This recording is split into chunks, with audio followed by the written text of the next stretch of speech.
पंकज कुमार। कैसे हो आप सभी? आई होप आप लोग बहुत अच्छे होंगे और अच्छे से स्टडी आप लोग कर रहे होंगे। अगर नहीं कर रहे हैं अच्छे से स्टडी तो करने की कोशिश कीजिए। भाई इस वीडियो में मैं क्या बताने वाला हूँ? इस वीडियो में मैं आपको बताने वाला हूँ NCERT गणित क्लास 9th का, ये आप देख सकते हैं अध्याय 6। और अध्याय 6 के अंतर्गत जो प्रश्नावली 6.2 आता है, इसके प्रश्न को हम बेहतरीन तरीके से सॉल्व करने वाले हैं, है ना। अगर आप ऑनलाइन टेस्ट देना चाहते हैं तो गूगल में सर्च कर लीजिएगा pankajstudycenter.com, वहाँ पे जाकर के सभी सब्जेक्ट का ऑनलाइन टेस्ट दे सकते हैं। तो चलिए सर शुरू करते हैं, है ना। तो आइए, तो हम सीधा डायरेक्ट हम चलते हैं क्वेश्चन के ऊपर। जैसा कि आप देख सकते हैं ये पहला क्वेश्चन क्या कहता है कि आकृति 6.23 में यदि AB समांतर CD और CD समांतर EF है ना, और Y अनुपात Z जो है वो 3:7 है, तो X का मान ज्ञात कीजिए। मेरे भाई देखिए, AB समांतर CD है, मतलब ये AB रेखा है वो समांतर है CD के, और ये जो CD है ना वो समांतर है EF के, है ना, यानी तीनों रेखा एक दूसरे के समांतर है। तो हम सबसे पहले लिख देते हैं, है ना, क्या लिखेंगे कि दिया है। मेरे भाई क्या लिखेंगे? दिया है ना। तो क्या दिया है सर? वो दिया है AB पैरेलल CD, है ना, AB समांतर CD, ओके। और क्या दे रखा है सर? और दे रखा है CD समांतर EF के, है ना। तो ये हमको दे रखा है समांतर में। अब अनुपात जो हमको दे रखा है सर, वो Y अनुपात Z बराबर 3:7 दे रखा है। तो मेरे भाई हम क्या करेंगे, Y बराबर 3 होगा और Z बराबर 7 होगा, इस बात को ध्यान रखना। तो हम मान लेंगे कि माना Y बराबर 3A मानते हैं एवं Z बराबर क्या मान लेते हैं, 7A मान लेते हैं। हमने यहाँ पे मान लिया, ठीक है, कोई दिक्कत नहीं दिक्कत।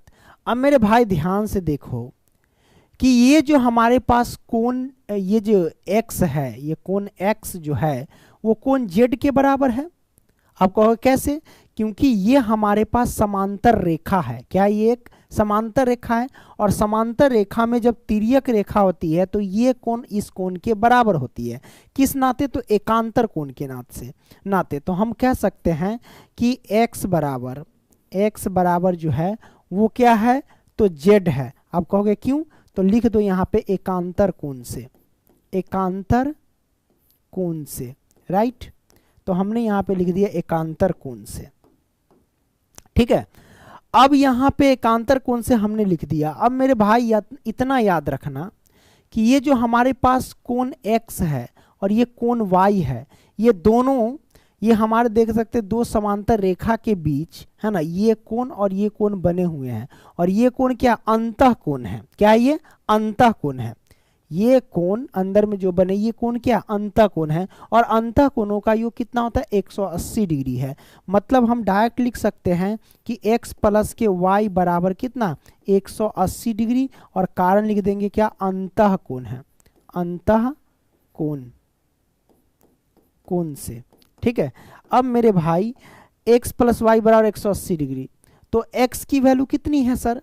तो हम यहाँ पे आपको बता देते हैं कि x बराबर z यहाँ पे दिया गया है। क्या है? x बराबर z दिया गया है। कौन फोन कर रहा है? बाद में बात करेंगे रे भाई तुमसे, है ना। हाँ, तो मेरे भाई देखो x बराबर z दे रखा है ना, अच्छी बात है। पहले देखो x का वैल्यू आप क्या रख सकते हैं, है ना, x का वैल्यू आप क्या रख सकते हैं। तो आइए हम रख देते हैं, जो रखना है वो रखो ना भाई। तो यहाँ पे आपको x का मान कहीं नजर आ रहा है? नहीं नजर आ रहा है।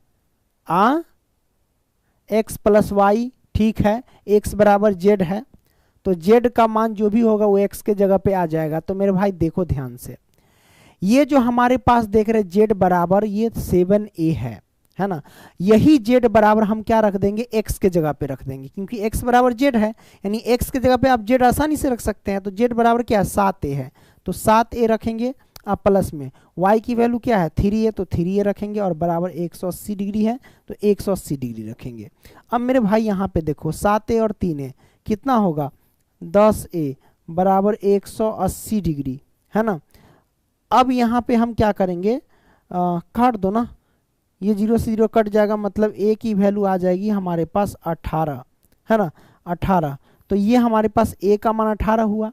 जब a का मान 18 आ गया तो अब हमको निकालना क्या है, y का मान और z का मान।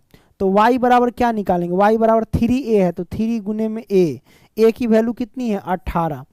अब y बराबर हमारे पास 18 3 54, है ना, 54। अब यहाँ पे देखिए y बराबर 54 आ गया। अब हम क्या करेंगे, z बराबर निकालेंगे। तो z बराबर 7a है, तो 7 गुने में a का मान कितना है 18। तो z बराबर कितना, 18 7 26 से, यानी 126 डिग्री। तो ये हमारे पास आ गया z बराबर। अब मेरे भाई निकालना क्या है, हमको निकालना है x का मान। तो x का मान निकलेगा कैसे सर, तो हम देख रहे हैं कि x बराबर z दिया गया है, तो जो z का वैल्यू होगा वही x का मान होगा, है ना। तो हम लिख सकते हैं, चूंकि x बराबर क्या है z है, इसलिए हमारे पास x का भी मान क्या होगा 126 डिग्री ही हो जाएगा। इस बात को ध्यान रखना, ये हमारे पास आंसर आ गया, राइट। अब कोई दिक्कत नहीं, दिक्कत सर। अब यहां से हम क्या करेंगे सर, अब पहला तो सॉल्व कर लिए, दूसरा सॉल्व करते हैं। चलो, ये रहा सर आपके सामने दूसरा प्रश्न। अब ये प्रश्न क्या कहता है, जरा ध्यान से देखना। ये कहता है आकृति 6.24 में, ये हमारे पास आकृति 6.24 है। यदि ए बी समांतर सी डी, ये हमारे पास ए बी रेखा है और ये हमारे पास सी डी है, दोनों एक दूसरे के पैरेलल है। और ई एफ लंब सी डी है, यानी ये जो ई एफ लंब है वो किसके है, तो सी डी के है, अच्छी बात है। और जी ई डी 126 डिग्री है, यानी कोण जी ई डी, मतलब कोण जी ई डी कौन है जानते हैं, कोण जी ई डी मतलब यहां से लेकर के यहां तक ये कोण कितना है सर, तो 126 डिग्री है। हम यहाँ पे लिख देंगे 126 डिग्री है ना। तो कोण AGE का मान ज्ञात करना है। AGE कहने का मतलब AG और ये E, मतलब यहां से लेकर के यहां तक का मान, है ना, ये कोण आपको ज्ञात करना है। और उसके साथ कोण GEF और कोण FGE भी ज्ञात करना है, बड़ा आसानी से निकल जाएगा। सबसे पहले देखो हमको दिया क्या है सर, वो लिखो। तो हम लिखते हैं दिया है ना, दिया है। अब लिखेंगे क्या, दिया है कोण GED, है ना, कोण GED दिया है, तो लिख देते हैं ना कोण GED कितना 126 डिग्री। तो लिखते हैं भाई कोण GED बराबर 126 डिग्री, राइट। हमने यहाँ पे लिख दिया कोण GED बराबर 126। नहीं, ये नहीं लिखो, ऐसा लिखो कि AB समांतर CD है, AB समांतर CD है ना, AB समांतर CD, और EF जो है लंब है किस पे, तो CD के, तो EF लंब CD, है ना। अब ये तो हमारे पास हो गया AB समांतर CD, EF लंब CD, चलो अच्छी बात है। अब देखो मेरे भाई, हमको ये कोण दे रखा है, हमको ये निकालना है AGE, कैसे निकलेगा, तो मेरे भाई याद रखना कि कोण GED जो है, GED वो बराबर होगा किसके, कोण AGE के, कोण AGE के। अब आप कहेंगे सर ये कैसे, ये बराबर कैसे हो गया, तो मैं आपको बता देता हूं। जैसे कोण देखो GED ये वाला कोण जो है, ये कोण इस कोण के बराबर कैसे हुआ, तो देखो ये दो यानी पैरेलल रेखा है कि एक ये है और एक ये है। तो जब दो समांतर रेखा के बीच अगर कोई तिरछी रेखा होती है तो ये कोण इस कोण के बराबर होता है। आप कहोगे कैसे, तो एकांतर कोण के नाते, है ना। तो इसलिए दोनों कोण बराबर होंगे, तो बराबर होंगे तो हम कह सकते हैं कि कोण GED का मान कितना है सर, GED का मान 126 डिग्री। तो आसानी से लिख दो ना, यहाँ पे डायरेक्ट 126 डिग्री तो बराबर में आ जाएगा। तो हम इसको ऐसे लिख सकते खूबसूरत तरीके से कि कोण AGE बराबर, इसका मान रख दो कितना 126 डिग्री। तो एक मान तो निकल गया कोण AGE का मान, है ना, AGE का मान निकल गया। अब निकालना है कोण GEF का मान, तो कोई दिक्कत नहीं। कोण GEF कौन है, GE और F, मेरे भाई कोण GEF, तो ये GE और ये रहा F, मतलब ये कोण आपको ज्ञात करके बताना है। तो आप कैसे ज्ञात करेंगे, तो सबसे पहली बात है निकालने के लिए आप क्या करो सर, लिखो कि कोण GEF, है ना, तो लिखते हैं कोण GEF हमने लिखा, और प्लस में कोण GEF, मतलब ये कोण और ये वाला कोण दोनों मिलाओ, है ना। तो ये कोण कितना है सर, यानी ये वाला, तो ये कोण कहने का मतलब देखो ये तो लंब है FED, तो हम लिखते हैं कोण FED, है ना।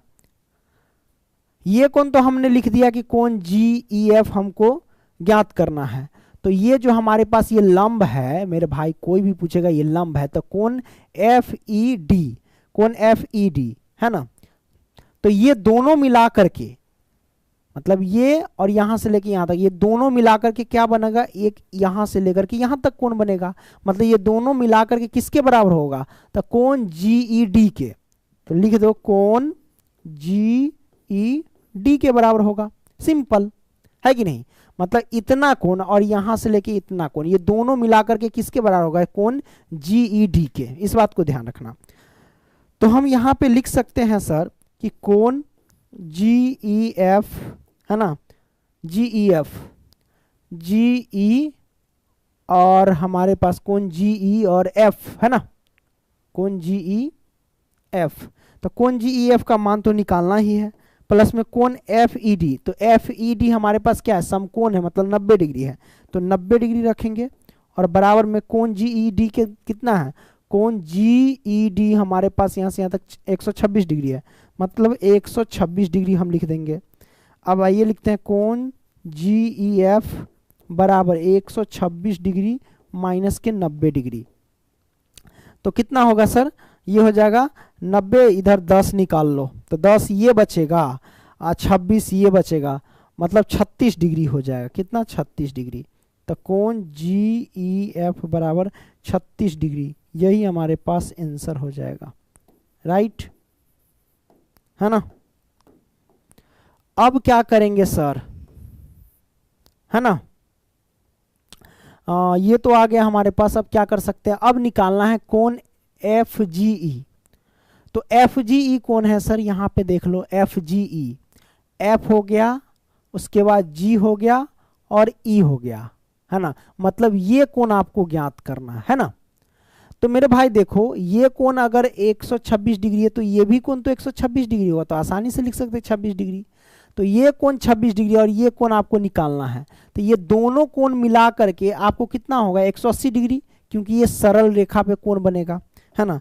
तो आप ऐसे लिखो कि कोण FGE प्लस में FGE, मतलब ये कोण, और प्लस में कोण AEC, है ना। क्या लिखेंगे, या फिर ऐसे लिख दो, हाँ वो भी सही है, कोण FGE और कोण AGE, ऐसे भी लिख सकते हैं, है ना। तो लिख दो भाई कोण AGE, कोण AGE, है ना, यानी ये कोण, दोनों कोण मिलाकर के क्या बनेगा सर, 180 डिग्री का कोण बनेगा, तो बराबर में 180 डिग्री रख दो। कोण FGE हमको तो ज्ञात करना है ना।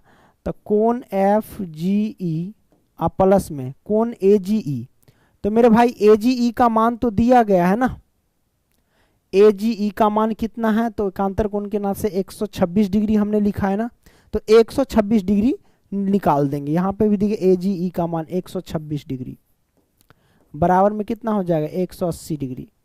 तो कोण FGE बराबर 180 डिग्री प्लस है, तो पक्षांतर की माइनस का 126 डिग्री। अब घटा दो ना सर, क्या दिक्कत है, देखो 10 में से 4 गया तो 10 में से 6 गया तो 4, ई बचा कितना सर, ई बचा 7, 7 में से 2 गया तो 5, 54 डिग्री। यही हमारे पास आंसर निकल करके आ गया, है ना। अब कोई दिक्कत नहीं, दिक्कत है ना। अब यहां से हम क्या करेंगे सर, जो करना है करो, दूसरा तो हमने सॉल्व कर दिए, चलो आ जाओ, दूसरा हमने सॉल्व कर दिए। लो तीसरा प्रश्न, है ना, तीसरा प्रश्न हम सॉल्व करते हैं। अब तीसरा प्रश्न क्या करता है, आकृति 6.25 में यदि P Q parallel S T है ना, यानी समांतर, और कोण पी क्यू आर 110 डिग्री, तो कोण पी क्यू आर मतलब ये कोण 110 डिग्री है।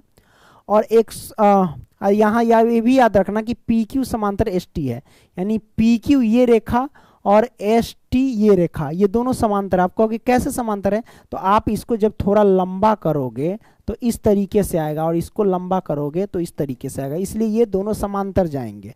ठीक है, तो ये आपने समझ लिया सर, है ना। तो ये 110 डिग्री। अब आगे देखिए, और R S T 130 degree, R S T 130 degree मतलब ये कोण 130 डिग्री है। तो कोण क्यू आर एस ज्ञात कीजिए, मतलब क्यू आर एस मतलब समझ रहे हैं, ये क्यू है, ये आर है, ये एस, मतलब ये कोण आपको ज्ञात करना है। तो इसके लिए आपको क्या करना पड़ेगा सर, रचना करना पड़ेगा। तो आओ हम रचना करते हैं यहाँ पे। तो लो, यहाँ पे हमने रचना किया, कोई दिक्कत नहीं? दिक्कत सर, ये मैंने रचना किया। अब रचना करने के बाद हम ये कोण को मान लेंगे ए और इस कोण को मान लेंगे बी, इस बात को ध्यान रखना। ठीक है, तो मैंने रचना क्या किया, सबसे पहले इसका नाम रख देते एक्स और इसका नाम रख देते वाई। तो हम लिखेंगे रचना, रचना, है ना। अब रचना मतलब क्या रचे कि एक्स वाई समांतर जो है वो किसके डाले, वो पी क्यू के और एस टी के समांतर, है ना।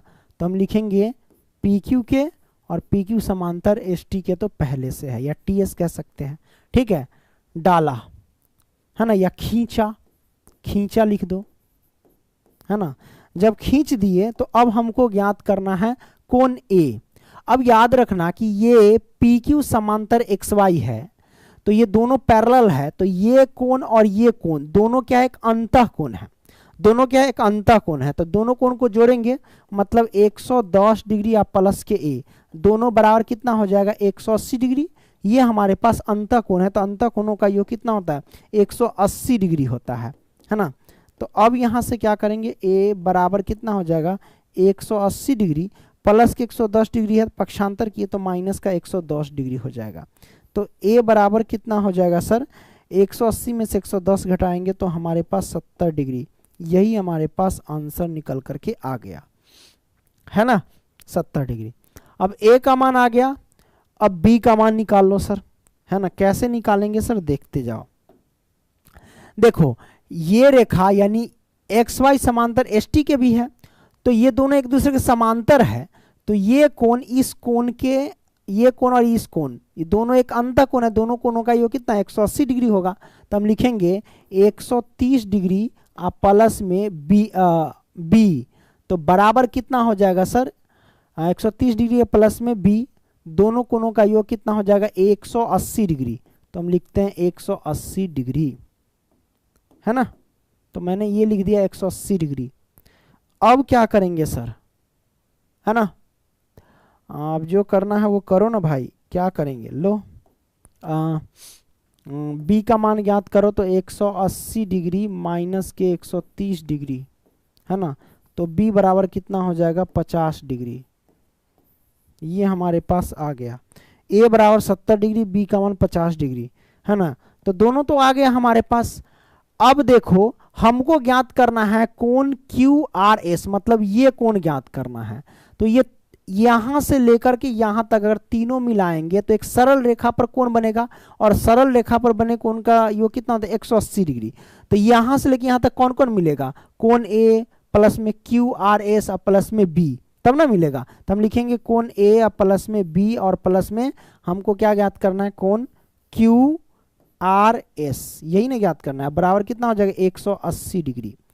तो मेरे भाई ए प्लस बी, चलो ए का मान कितना है सर, 110 डिग्री है, अब प्लस में बी का मान कितना है सर, तो बी का मान हम देख सकते हैं, निकाले हैं ना, कितना निकाले हैं सर, नहीं ए का मान, सॉरी ए का मान 70 डिग्री है, ए का मान 70 डिग्री है, अब प्लस में बी का मान कितना है, 50 डिग्री है, और प्लस में कोण क्यू आर एस हमको निकालना है बराबर में 180 डिग्री। तो कोण क्यू आर एस बराबर कितना हो जाएगा, 180 डिग्री माइनस के 70 50 7 5 12 120 डिग्री, है ना, बराबर कितना होगा जोड़ लो ना मेरे भाई, तो 50 होगा कि 60? 60 डिग्री होगा ना, हाँ 60 होगा। तो ये हमारे पास 60 डिग्री, यही हमारे पास आंसर निकल करके आ गया, है ना, 60 डिग्री। अब आ गया कोण क्यू आर एस 60 डिग्री। चलिए अच्छी बात है। अब क्या करेंगे सर, तीसरा तो हमने सॉल्व कर दिया, है ना, कोई दिक्कत नहीं। अब इसी बात पे हम चलते हैं सर चौथा प्रश्न की ओर। तो चौथा प्रश्न क्या कहता है सर, अरे चौथा नहीं है ये, अब होगा चौथा। ये रहा आपके सामने चौथा प्रश्न। तो आकृति 6.26 में यदि ए बी समांतर सी डी है, मतलब ये ए बी है और ए बी समांतर क्या है, सी डी है, अच्छी बात है। तो कोण ए पी क्यू, मतलब कोण पी जो है वो 50 डिग्री है, मतलब ये कोण पी, मतलब ए पी क्यू, मतलब ये कोण 50 डिग्री है। और कोण पी आर डी बराबर 170 डिग्री है, कोण पी आर डी, तो पी आर डी, पी ये रहा आर और ये रहा यहां तक डी, 170 डिग्री है। कोई दिक्कत नहीं है सर। हमको ज्ञात क्या करना है सर, तो x और y का मान ज्ञात कीजिए। ये हमारे पास x है और ये कोण हमारे पास y। ये बहुत सिंपल है मेरे भाई, कैसे ज्ञात करेंगे। तो मेरे भाई देखो, कोण x जो होगा वो किसके बराबर होगा, 50 डिग्री के। अब क्यों, तो एकांतर कोण के नाते। तो मेरे भाई देख लो कि ये जो हमारे पास x है वो बराबर होगा किसके, तो कोण a है ना, p q के। क्यों, तो एकांतर कोण से, एकांतर कोण से, है ना। तो एकांतर कोण से बना, तो हम लिख सकते हैं कि x बराबर हमारे पास कितना हो जाएगा, 50 डिग्री। तो हम लिख दिए 50। ये हमारे पास पहला आंसर आ गया। तो लिख दो ये हमारे पास 50 है, ये आंसर आ गया। अब हमें y का मान ज्ञात करना है सर, तो कैसे ज्ञात करेंगे। तो y का मान ज्ञात करने के लिए ये तो बड़ा सिंपल है। आप देखो सर, ये जो कोण r है वो कोण p के मान के बराबर होगा। क्यों, तो एकांतर कोण के नाते ये कोण इस कोण के बराबर होगा। क्यों, एकांतर कोण के नाते, क्योंकि ये दो समांतर रेखा, इस बीच में ये तिरछी रेखा है, तो ये कोण इस कोण के बराबर होगा। तो ये कोण को हम क्या लिख सकते हैं, इस कोण को, तो इस कोण का नाम दे सकते हैं कि कोण ए पी आर दे सकते हैं, है ना। तो हम लिखते हैं कोण ए पी आर और प्लस में कोण ए पी आर, प्लस क्या, सोचिए ऐसे लिखे कोण ए पी आर। तो ए पी आर होगा कोण इसके बराबर, तो हम लिख सकते हैं कोण ए पी आर जो होगा कोण पी आर डी के बराबर। तो हम लिखते हैं कोण पी आर डी के बराबर, राइट, है ना। अब यहां से हम क्या कर सकते हैं सर, कोण ए पी आर जो है ना, ए पी आर, है ना। तो ए पी आर हमारे पास देखो, ए पी आर में ये जो कोण बना है वो किस किस से मिलकर बना है, तो 50 डिग्री प्लस y से मिलकर के बना है। तो ए पी आर के जगह पे 50 डिग्री या प्लस में y रख सकते हैं। अब बराबर में ये जो कोण पी आर डी है, पी आर डी कितना है, 127 डिग्री। तो हम लिखेंगे 127 डिग्री, हमने लिख दिया, है ना। और हम यहाँ पे क्या लिख सकते हैं, y बराबर 127 डिग्री प्लस के 50 डिग्री पक्षांतर किए तो माइनस के 50 डिग्री हो जाएगा। तो y बराबर कितना हो जाएगा सर, घटा दो। देखो मेरे भाई ये हो जाएगा 7, है ना, ठीक है। 12 में से 5 7 5 12, ये रहा 77 डिग्री y का मान। अब कोई दिक्कत नहीं, दिक्कत। तो ये कोण हमारे पास निकल गया 77 डिग्री और यही हमारे पास आंसर निकल करके आ गया सर। कोई हवट खुजली परेशानी नहीं। तो ये आपने सॉल्व कर लिया बेहतरीन तरीके से, राइट। तू ही हमर जान हऊ आ तू ही हमर प्राण हऊ। ला भैया, अब ये क्वेश्चन सॉल्व करो। पांचवा प्रश्न की कहता है, इसको पहले ऊपर रख दो, थोड़ा सा जगह मिल जाएगा। तो पांचवा प्रश्न कहता है कि आकृति 6.27 में PQ और RS को दर्पण है ना। PQ और RS मतलब ये PQ है रेखा और ये RS है, ये दर्पण है जो एक दूसरे के समांतर रखे हैं, मतलब एक दूसरे के पैरेलल रखे हैं। एक आपतन किरण यानी इंसिडेंट रे जो है ए बी है, ए बी हमारे पास ये आपतन किरण है, और दर्पण पी क्यू से, है ना, पी क्यू से बी पर टकराती है, यानी दर्पण पी क्यू से और ये बी पर टकराती है, यानी पी क्यू दर्पण पर ये ए बी जो है ना कोण बी पर ये टकराती है ना, बिंदु पी पर टकराती है। और परिवर्तित किरण, है ना, पथ बीसी पर चलकर, बीसी का ये रहा, बीसी पर चल करके, है ना, दर्पण आर एस, ये रहा दर्पण आर एस से, है ना, सी पर टकराती है तथा पुनः सी डी के अनुदिश परावर्तित हो जाती है। तो सिद्ध कीजिए कि ए बी समांतर सी डी है। मतलब ये ए बी समांतर क्या सी डी है, ये आपको सिद्ध करके बताना है। तो आइए हम कैसे सिद्ध करेंगे, देखिए बहुत आसानी से। तो इसमें आपको रचना करना पड़ेगा। तो हम लिखते हैं यहाँ पे रचना, मैंने लिखा रचना। रचना में क्या करेंगे, यहाँ पे बी से, यहाँ पे मान लो कि बीएम लंब डालेंगे, बीएम लंब डालेंगे पी क्यू पर, है ना। तो हम यहाँ पे लिखते हैं बीएम लंब मैंने डाला किस पे, तो पी क्यू पे, पी क्यू एवं यहाँ पे भी लंब डालो, यहाँ से भी एक रचना करो, इसका नाम रख देते हैं एन, यानी सी एन लंब डाला, है ना, सी एन लंब डाला किस पे सर, तो आर एस पे। तो हम लिखते हैं आर एस पे, ये मैंने डाल दिया। अब मेरे भाई देखो, विज्ञान का एक नियम है कि ये कोण इस कोण के बराबर होता है, जैसे आपतन कोण परावर्तन कोण के बराबर होता है ना, उसी तरीके से ये कोण जो है इस कोण के बराबर होता है। मतलब इसको मान लेंगे कोण 1 और इसको मान लेंगे कोण 2, है ना। तो हम लिखेंगे कोण 1 जो है वो कोण 2 के बराबर है। उसी तरीके से इसको मान लेंगे कोण 3 और इसको मान लेंगे कोण 4। तो ये भी हमारे पास क्या होगा, बराबर होगा, यानी कोण 3 जो है वो कोण 4 के बराबर होगा, राइट। अब मेरे भाई ये बराबर हुआ।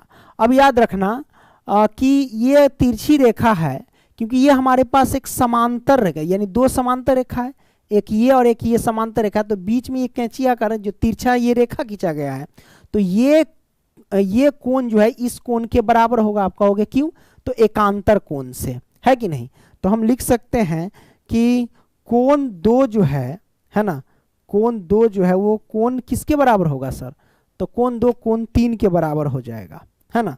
तो अब मेरे भाई मैं आपको बताता हूं कि कोण 1 बराबर तो कोण 2 है ही है। तो जब कोण 2 बराबर है तो कोण 2 के बराबर कोण 3 भी तो है, तो हम यहाँ पे लिख सकते हैं कोण 3 भी होगा। अब कोण 3 के बराबर कोण 4 भी है, तो कोण 4 भी हो जाएगा, यानी सभी कोण आपस में बराबर हो गए। अब मैं यहाँ पे करूं कि कोण 1 प्लस में कोण 2, है ना, तो ये किसके बराबर होगा, कोण 3 बराबर कोण 4 के, क्योंकि सभी कोण बराबर है आपस में इसलिए, है ना। तो कोण 3 प्लस में कोण 4 ये आपस में बराबर हो गया। अब मेरे भाई याद रखना, कोण 1 प्लस कोण 2, कोण 1 और प्लस में कोण 2 ये दोनों आपस में बराबर है। मतलब कोण 1 प्लस कोण 2 जो है वो कौन सी कोण है, तो कोण आप देखेंगे कोण ए बी सी है। तो हम लिखेंगे कोण 1 और कोण 2 जोड़ करके क्या बनाता है, कोण ए बी सी। तो हम लिखते हैं कोण ए बी सी और बराबर कोण 3 प्लस कोण 4। तो कोण 3 प्लस कोण 4 मिल करके क्या बनाता है, कोण बी सी डी बनाता है। तो हम लिखते हैं कोण बी सी डी, ये दोनों बराबर है। मतलब ये कोण जो है ना, दोनों आपस में बराबर है। तो ये अगर दोनों बराबर है, तो जब दो कोण आपस में बराबर है तो हम क्या कहेंगे, जब दो कोण आपस में बराबर है तो इसका मतलब कह सकते हैं कि ए बी और डी सी रेखा पैरेलल है। पैरेलल रेखा रहता है, समांतर रेखा रहता है, तब तो एकांतर कोण के नाते दोनों कोण बराबर हो जाते हैं, है कि नहीं। तो हम कह सकते हैं ये पैरेलल रेखा है, मतलब ये कोण ये पूरा इस कोण के बराबर है, मतलब ये रेखा इस रेखा के समांतर होगा, तभी तो एकांतर कोण के नाते बराबर हुआ, है ना। तो हम लिखेंगे अतः कोण बी बराबर कोण सी है ना, या फिर डायरेक्ट लिख दो कि अतः कोण ए बी सी बराबर कोण बी सी डी एकांतर कोण से इसलिए हम कह सकते हैं कि ए बी समांतर DC है ना, या CD कह सकते हो। यही हमारे पास आ गया, प्रूव हो गया। तो प्यारे बच्चों, वीडियो पसंद आया तो लाइक करना, दोस्तों को भी शेयर करना। मिलेंगे अगली वीडियो में, तब तक के लिए बाय दोस्तों, टेक केयर, लव यू, धन्यवाद, है ना।